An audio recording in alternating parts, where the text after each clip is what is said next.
Hello again there, friends and fans. Raptor here, and welcome to Train Sim World 2. My first look at this new game that should be on PC on August 20th, 2020. You can pre-purchase for 15% off of the following editions. The Standard Edition starting at $29.99, or the Deluxe Edition starting at $49.99. The discount may expire by the time you see this video, so I hope you acted quickly in order to get your hands on it. This game will expand upon the elements in the world laid out in Train Sim World, and in Train Sim World 2, some of your favorites from the previous will return, including the Sand Patch Grade, but also new things as well as different missions and such for also the German high-speed rail line in Cologne, and then also the London Underground. The Bakerloo line is completely new and added to the game for the first time, the Tube, if you will. So we're going to go ahead and give that one a try. If you guys want to see more of this game, make sure you go ahead and smash that like button and let me know that you'd like to see more. I would like to know. So thank you very much for tuning in. Thanks for subscribing. And let's get started with one of the first missions here that you operate. Keep in mind in this game too, there's a lot of different things to explore and find on foot. So there's hidden items that are all over the stations and such that you can find. For example, restocking the newspaper in the British Underground, or the different types of things to repair on the American line, such as snow markers for plowing. Let's go ahead and jump into a scenario then. 1 out of 5 are available. And there's Zone 1, which is a scenario available, which is quite fun. They also increase the either the size of the line. This will be a 16-stop mission, or of course taking stock in other missions that have all sorts of different details. Take control of southbound service to Elephant and Castle, or for example, take control of a complete northbound service to Harrow and Wealdstone. So we'll go ahead and get started with Zone 1, and let's go. Welcome to London Road Depot. This is a northbound service which will travel to and terminate at Queen's Park. Well, would you look at that? And by the way, take your last look at it too, because this will be the last time we see the surface for a while. This 1972 stock train is about to go into the tube, and we're about to enter just down the line to where there'll be some 16 stations waiting for us. Let's get started. Okay, set the traction brake to control to off. All right, we will do that. Boom. Press the audible warning reset button. You got it. And let's roll. Now, my purposes here today are not to score big in this simulator game. It is somewhat of a game because, of course, you're scoring, and there's lots of on-screen arcadey things that show you exactly what to do. And it's great to demonstrate to newer players or somebody who might not know exactly what's going on. It makes it a little bit more enjoyable, in my opinion, to do it until you've learned it right. My goal here today is to see how do things look, sound, and feel, and is it really worth the money and time to invest into this game? And we'll see that, I suppose, in a little bit of time. You'll make that determination for yourself. For me, I certainly like trains, and I certainly would love to play this. By the way, I'd love to have some sort of a game that allowed me to go to Heathrow, or perhaps an airport in Japan, or anywhere where there's sort of underground transportation, and then play Flight Simulator to simulate the whole arrival via a train and a departure on a plane. That would be amazing. We'll be entering the left tunnel there, and say goodbye to daylight, boys, because as we enter here, there'll be a 3.3% grade. We'll pick up a lot of speed, and you'll see me kind of braking a lot and trying to avoid going over speed. If we come to a complete stop, of course, it'll be difficult to start the train again, and it'll result in a loss of time. And if we speed, the train will come careening off the tracks, and that will be bad times. This is about as light as it gets in these tunnels, so kind of get used to it. We'll speed up and slow down as time goes on here. I don't want to speed too much, but now there's 16 stations that they've created quite nicely in this game. I did take a look at a few of them on Google Images, and a lot of them look very realistic to how they look now. The developers tried to recreate a lot of the billboards and things that, you know, from the real world they can't use for copyright reasons, but they look overall pretty decent, and I was quite impressed with how they turned out. The passengers, just like in this game or OMSI or anything else, are a little derp, as you know. Passengers are kind of just these weird little AI, you know, walk on, walk off. Not too much programming to them because we're here to see trains. We're not really here to see people, although, of course, there are cargo options in the game. And, of course, high-speed trains, too, for the Germans, which will be a lot of fun to drive. We'll get to those in a little bit, I suppose. So, again, if you're curious to see the other trains, please do let me know what you'd like to see next down below in the comments section. If you'd like to see the upgraded Sand Patch route, or if you'd like to see some of the German trains, just go ahead and give me a shout-out down there on what you'd like to see next. We'll be coming to a full stop here in a moment before we fully enter the line, and then we will be stopping again at 16 different stations, and we'll see how we do here. I did quite good the first time around. And I'm kind of nervous about my second time because now as I'm commentating, you learn quite quickly that as you commentate, your focus is a little bit more on trying to describe what's going on around you rather than, you know, driving a train. Imagine hosting a podcast while flying a plane or a train at the same time. But that's something I'd really like to do, though, speaking of planes again, is to have some sort of a connected world where you get to drive your car to a, you know, a park and ride where then you can hop on a train and then eventually be on a plane. That would be quite cool. I'd love to do that. A whole interconnected world of planes, trains, and automobiles. Like real life, but, you know, with better graphics, I guess, online. All right, we're going to come to a full stop here. So let's get ready to do that. Just 30 yards to go. Keep in mind the speedometer to the right, all these meters and such can be fully turned off in the game if you want. And there we are. Our next step is to wait. So if you notice, the speedometer is saying that we need to go X amount of kilometers, and the speedometer, or rather on screen, it's saying we need to go a certain distance, which is in yards. In the speedometer, it's measuring it in miles per hour. And on screen, it's saying 32 kilometers an hour. So it's a little confusing. It's set for the German measurements, but the underground, I believe American railroads all use miles per hour. And we're coming up on our first station. Finally, we get to see our first stop here. This will be interesting. Don't want to come to a full stop, though. There we go. The very beginning of this is difficult. You really got to maintain those low speeds, but things really start to speed up as we get further down here. And finally, we can start opening her up in just a moment. Okay. So it'll be a lot of braking until we reach our first station, and we can make up the time in the tube. Oh, there goes a train. Very nice. Well, that's cool to see.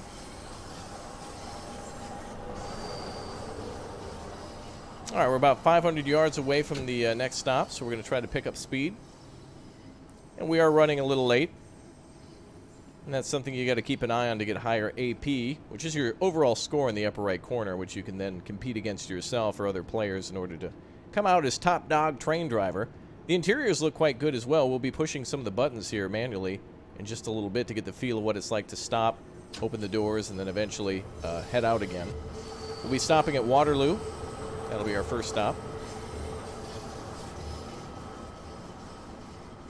We've got about 215 yards remaining.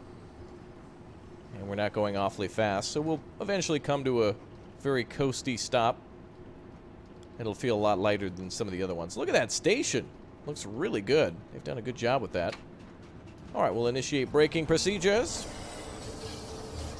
And you can see all the details here on all the people.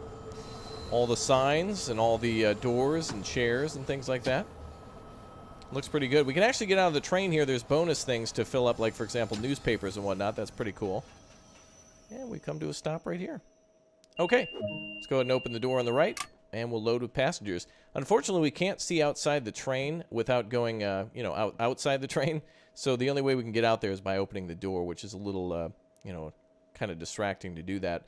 You're also not allowed to open the window, otherwise it'll cut the service off, as that could lead to some accidents. So we'll wait for the doors to close, and we'll proceed. Okay, we can move. So there's 3 speeds on this train for acceleration, and I believe there's 3 or 4 for braking. You have 3 braking speeds plus an emergency speed, I believe. And, of course, you definitely don't ever want to use that emergency brake, unless it truly is an emergency, but it certainly makes for a much more dramatic experience, or entrance, I suppose. All right, we're going to Embankment at 6:06:45. We're already late on a lot of these, but you can make up your speed over time.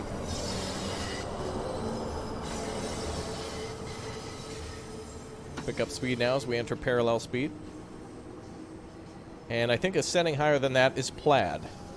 That is a Spaceballs joke. All right, we got about 400 yards to go. And there's light at the end of the tunnel, ladies and gentlemen. The next stop is ahead of us. So I'll tell you, I'm already sold on this kind of idea of different types of trains. I really would like to see a lot more of this in this game. Of course, seeing all the different yards in which shunting goes on, and high-speed trains or commuter trains or underground trains such as this one are really cool. But I want to start seeing Asia and Canada and, you know, other random places. I guess there already is Canada there, but more passenger services for local metros. it really would breathe some life into the game to where the cities would feel more alive than just kind of a otherworldly destination. Okay, not too bad there. Let's go ahead and open the doors on the left.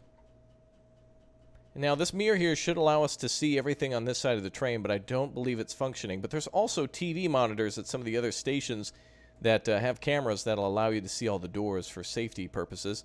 Here you can see each station is kind of decorated in a different manner. Let's go ahead and proceed. And here we go. And we can also blow the horn if we want to. I don't know if you get any points for doing so. And I don't know what the rules are for the underground. Do you blow the whistle as you're coming in or departing, or is it only at certain reasons, that type of thing? But I'd like to know. So for those of you who are big fans of the underground or knowledgeable, please do let me know. I'm curious. We'll enter parallel speed now and stop at the next station, which is not even that far away. The stops here are very close and in between, so there's 16 of them, so really you don't go very far without having to stop again, which really adds to the excitement. And interestingly enough, I find this to be more fascinating than, for example, being above ground where you can see all these buildings and stuff. I just feel this just feels more important for some reason. It feels like I'm connecting to many more destinations, I guess, because I feel like I'm time traveling rather than seeing it go myself. Now, the developers, to be fair, have this kind of easy. They didn't have to model a whole above-ground world or anything like that. They could just kind of do it this way and kind of keep everything hidden this way. But this is how it is. Security camera up there, clock, other components and things there. Really neat. And more fruit. Yes, eat more fruit, I think is what the sign says. Indeed. That is good advice. You can see all the detailing of inside the train, too, as you look around. You can see all the different buttons and fuse boxes and things that might be around. We'll go ahead and proceed here. And I just want you guys to be able to see all the signs and pause at any time if you want to read things and are familiar with those, or if you've been inside one of those trains before or study them. A lot of people get very, very excited by trains and planes. And I wonder if there's more models of commuter aircraft or trains over the years. I bet you there's probably been more trains, just because they've had a chance to make more of them. Now, it sounds like we're speeding right now, but that screeching is completely normal. Everything's fine, don't worry. We'll be okay. Believe me, honestly, I don't know if we're okay. I think we're fine. We're probably fine. All right, so we've got another green signal to proceed. And again, if you want to eliminate those little symbols and want to drive the train as it actually works in real life, those are options to turn those on and off as you please. And we're coming up on our next station. So we'll go ahead and put her on to off and release. Sounds like there's another train behind us. And now we are at Piccadilly Circus. Excellent. World famous, actually. A lot of people probably know Piccadilly Circus. And each one of the stations are somewhat done differently, of course, with colors, but they all look the same. The tube shape and the walls here are all somewhat the same. And we'll slow down a bit to kind of see all the advertisements here and the way out symbols. Again, you can get out of the train in order to go up to almost go up to surface level, though they don't have that rendered. And another train coming through. That's cool. Very cool indeed. All right, let's go ahead and come to a full stop. And we'll open her up on the left. You can see some of the, I believe that's a TV monitor there to show, if you've pulled up, you can actually see that way. We should probably be pulling up a little closer too, but practice will make perfect in this game, and that's what makes it really fun, is first to become a master with all the HUD, on-screen HUD there with all the information, and then to do it by simply looking at the, well, basically just 2 gauges, really, and pressing buttons too. Okay, let's go ahead and close those doors. And we're ready to proceed. One thing I've noticed in this train is if we get up to about 6 miles per hour, that's about where she starts to top out, and then you can throw her into second gear and then third. These aren't technical terms, but it's just kind of how I've understood it so far. And I really like this. I really like the tube. Alright, we're getting up now to our next station, which is Oxford Circus. And we should be there momentarily, about 1,000 yards down the track.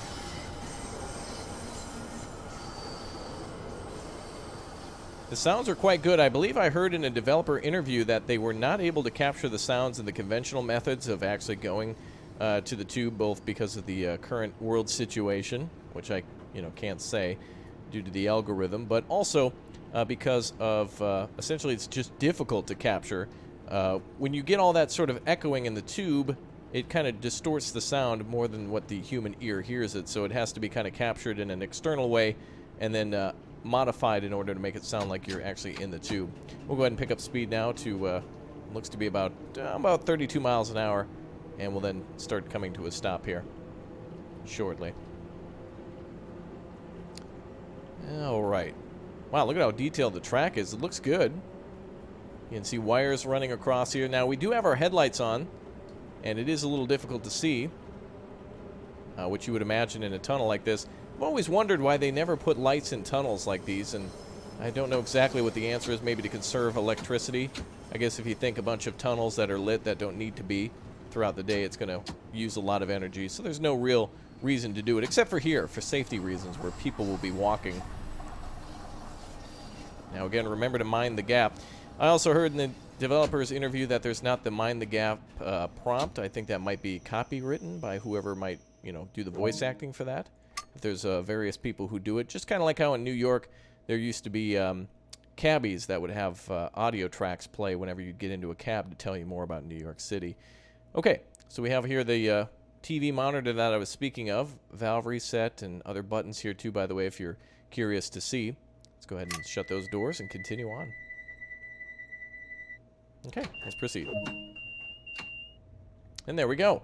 So you can easily control this with the, essentially all I'm doing here is pressing the A and the D keys in order to increase the throttle or reduce speed. All trains are different though. Some are very simple to operate, such as this one. Others require a lot more delicate touch with things like torque and startup processes, and requirements of missions are much different too. There's a lot of different scenarios in this game so far. Again, some classics return from the previous game, but I've noticed that there's 3 chapters in the game per each. There's like the regions that we saw, like the United States and not Canada, United States, Germany, and the UK, and then there's 3 chapters within. And then there's about 8 missions per chapter, but of course you can make your own, which is pretty cool too. All right, looks like we have a little bit of a little grade here, 0.3%. So we'll kind of coast down into here pretty shortly. There we go. Yeah, so I'd say the most difficult part of the game is actually entering the tube itself. When you first enter the tube, you're just riding that brake. And once you get into the line like this, it really runs smoothly. And this is a very impressive engineering feat, I must say. Okay, we're about up to speed, so it's time to cut down here. And we're almost at the station. All right, we'll start coasting in now to Regent's Park. And look at all those beautiful little decorations. I love all the tiling. They actually have the name right there if you saw that on the wall. It's literally the writing on the wall, folks. Alright, we definitely want to increase that braking just a smidge more and come to a stop right here. Beautiful. Well, just like a driver on his first day, I think I have plenty of room for improvement, and I'm really excited to try to do more of this game. You can see where this skybox is there. That's weird. You can actually see outside the tube. Apparently it's a nice sunny day out there still, so we haven't missed much since we've been inside the tube. Lock the doors, and we may proceed. And there we go. There's the sign, too, about passengers obeying the rules near the yellow line, and et cetera, et cetera. I really hope there's more for New York and possibly Chicago. This makes me, some of those are mostly elevated or on, of course, some underground sections, but either at surface level or elevated. This really makes me hope that there's more for Train Sim World in the future. I can't wait to see what ideas they have next, which might be more appealing. I'm sure some of you right now might be like, but, is it really worth... But there could be more ideas in the future, and of course with Train Sim World you can always pick and choose what kind of DLC you like. So if you're German and you like only German trains and you want to drive all the German trains, then of course there'll be more DLC for you in the future. But you always get an opportunity for other stuff with the base game, which is cool too. Alright, we're going to coast right into the station and slow her on down again. I love this. This is my favorite part right here, is we're coasting. The trains, I've realized by playing this, I've also been playing a lot of Microsoft Flight Simulator 2, and it is interesting how this feels very much like landing a plane. Coming into these stations like this is like being on final approach, and right now we're essentially just about ready to, you know, touch down on the runway, and we're trying to match the speed. I never really realized that before without playing that game, so it's interesting to kind of feel like we're maneuvering for final approach, and then here we are on final, and coming to a full stop so the passengers can get on and off, just like in a plane. Wow. Isn't that cool? Oh, look at that. The tube actually diverts here into a different direction. Neat. Okay.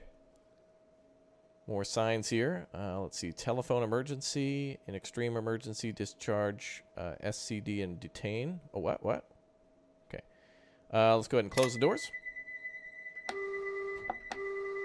And I guess we'll blow the whistle just because that's cool. And let's proceed.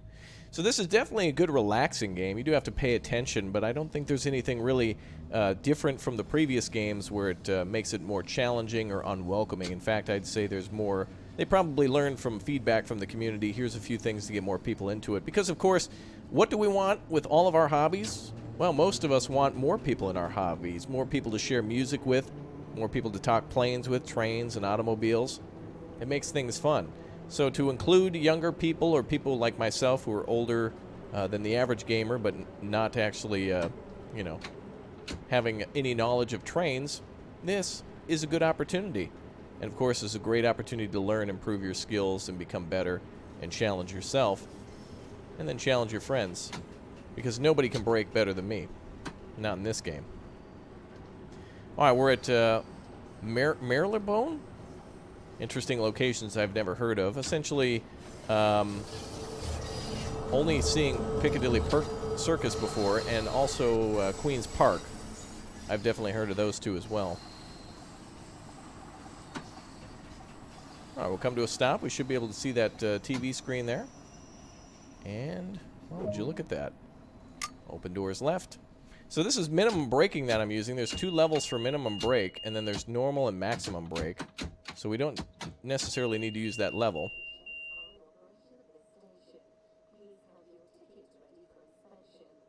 Please have your ticket ready for inspection, she said.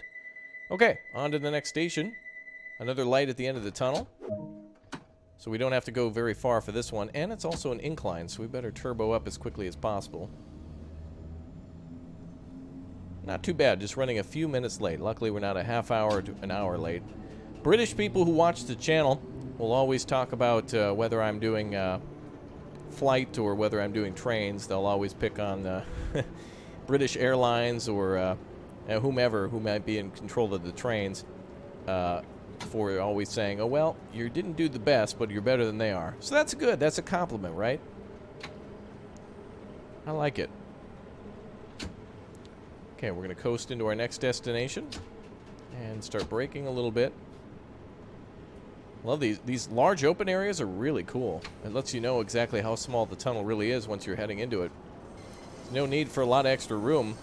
When they built these things, all of that equaled time and money, and it already took a lot of that to build something so cutting edge. Essentially, this was almost on par with like the space program or something to get all these elements designed and developed and deployed and to find methods to do it. Interesting. Okay, I don't know exactly what stop we're at right now. I think we're maybe about halfway done or so, but I guess you'll know by the length of the video. Don't look, don't look. Just comment awesome down below in the comment section. No, nobody will. No, nobody's watching this far, are you? Oh, come on, I thought you liked trains. I certainly do. Apparently we're not in service also. Is there a way to change that?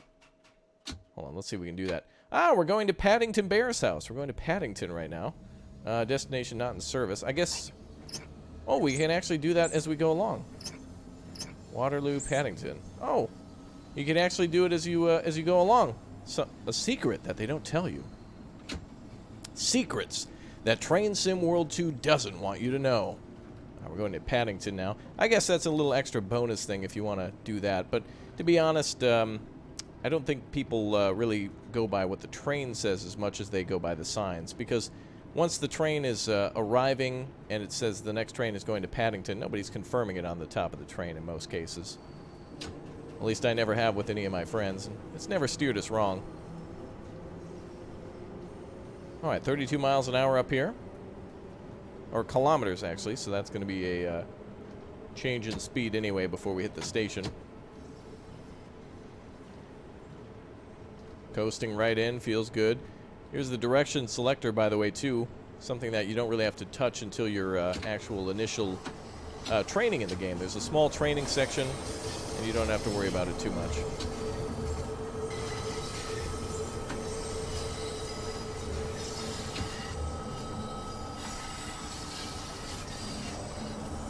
Alright, here we are at Paddington. Now I wonder if we have to change it now to say the next one, because that's not where we're at now, that's where we're going to. So Lambeth North is where we're going next.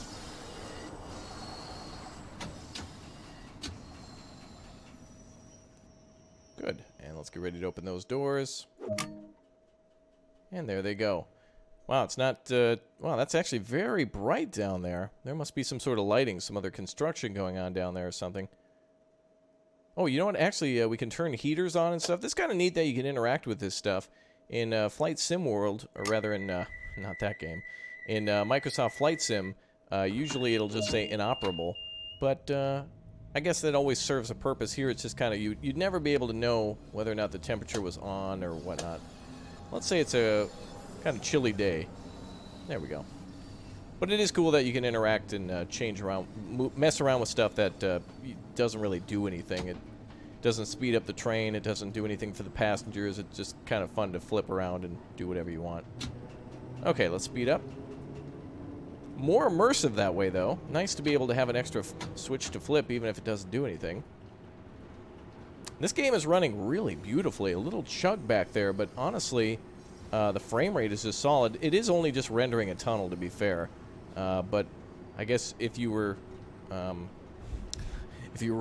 rendering just this and having some trouble, that'd be bad times. Oh, we're going to Warwick Avenue now. I don't know if I've been paying attention to these. Warwick. Oh, is it all alphabetical? No, it doesn't seem to. We'll go back to not in service. Okay, cool. All right, 500 yards to go. Let's bring her up to parallel and try to get up to speed before we get there. So we're just running a few minutes behind the entire time, so not too bad. But for my second run, this is not something I can improve on. That's a double negative. This is something I can do better on. That's right. I can make improvements. And that's the kind of feeling you should have in these types of games, too. Simulator games are all about learning the process and then learning kind of how it really truly feels. There's a difference between learning an owner's manual, from an owner's manual, how to ride a bike and how to do video, watch a bunch of videos on how to pedal, how to get on, how to get off, and then actually doing it. Because when you're tasked with balancing yourself on your bike, you have to learn exactly, what it feels like to be balanced. No one can really tell you. Okay, let's come to a stop. And we can actually off the brake a little bit. Yay! Right side. By the way, if you're opening left, if you hadn't been noticing, left door is open here, red button, either button, and right door is here, either button. And you can also do a high whistle if you want. I don't know what that does exactly, but aside from toot toot. So this will probably be updated. I'm playing an earlier release of this, so the weird skybox thing and not being able to use the mirrors might be fixed in a future build. I don't know if you'll be able to use it for safety. There is, during the training, they do mention that you need to check the mirror or the cameras, and I'm hoping that they actually implement that into it. Just like how I was blown away in like Snow Runner and Mud Runner and Farming Simulator when they included reflections in the mirrors. It became quite good. Okay, we got about another 1,000 yards there from that previous station. Picking up speed again. And we'll likely have a speed change up here. So let's back off.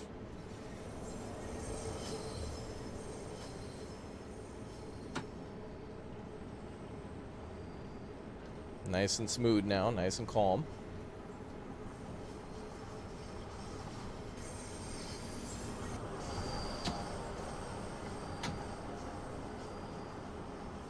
"25 miles an hour. Feels like we're going in a high speeds, like breakneck speeds right now. 25 miles an hour is almost as fast as like, geez, like second gear in your car, maybe? Of course, now that we are almost here, we can almost coast into this one.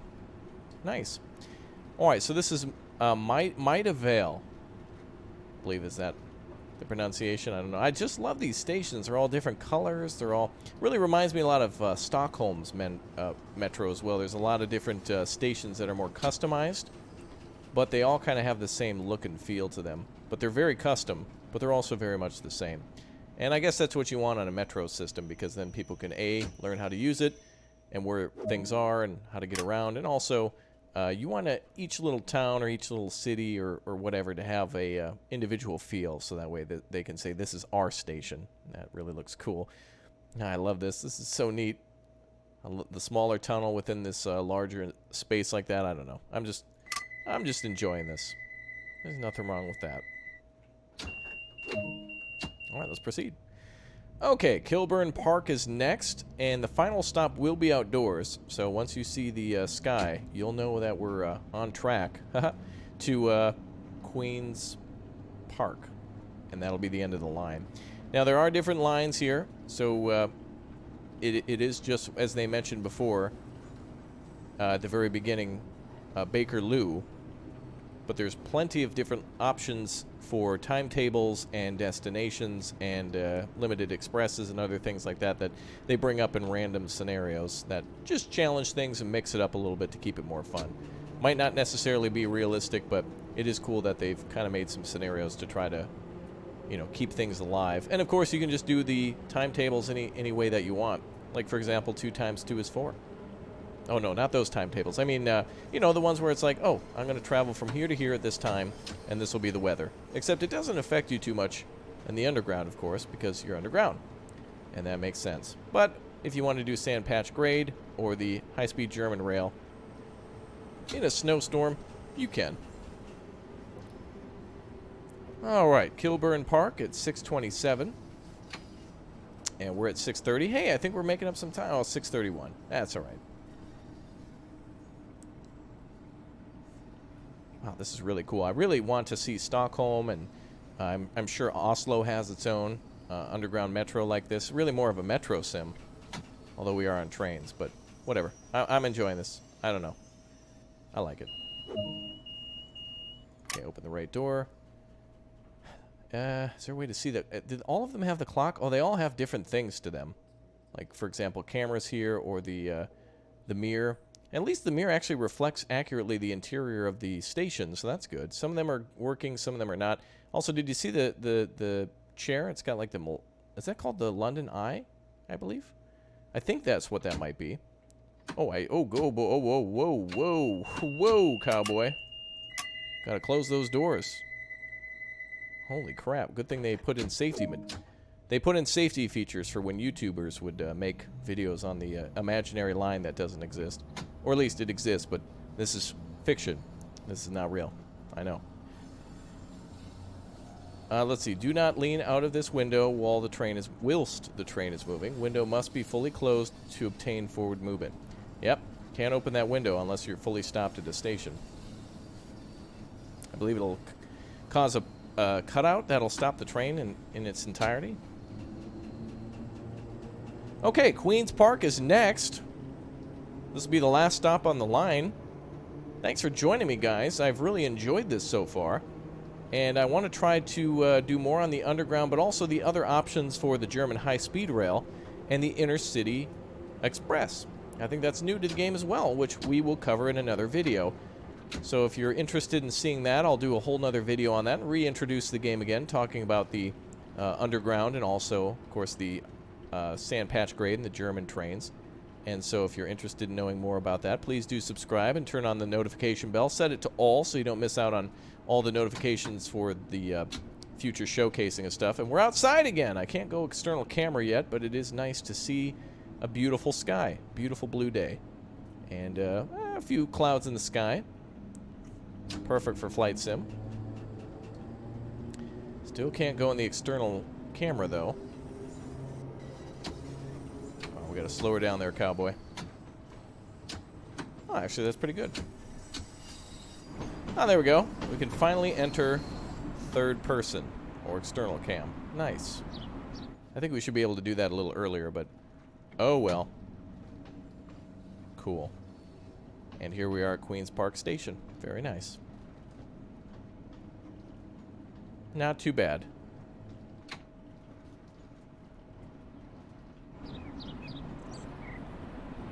Oh, that's neat. Alright, let's put her in park before we do anything crazy. Okay. Now, I actually don't know what REHO1 means, so I don't know if that's an abbreviation for something. But to me, it's just brake level 1, 2, 3, etc. Intensity, essentially. Alright, let's unlock those doors on the left. There it goes. Oh, and you can actually hear the announcer talking about safety and whatnot. Whoa, ma'am! How did she... wait, no, none of the doors on this side are open. Are they? How... did you see that woman jump onto the track? Dear God, madam. Oh my goodness, was my driving that bad? Holy crap. Okay, my speed went a little high, but not too bad. But you're in levels for that. At least we didn't go crazy over. A few spots where we cut corners, but there you go. That's the... I guess in the name of safety for the name of speed. All right, guys. I'll see you next time. Thanks for being the best community on YouTube. Appreciate you all being here. I hope you like the game as much as I do, and I'll see you next time. Goodbye, everyone.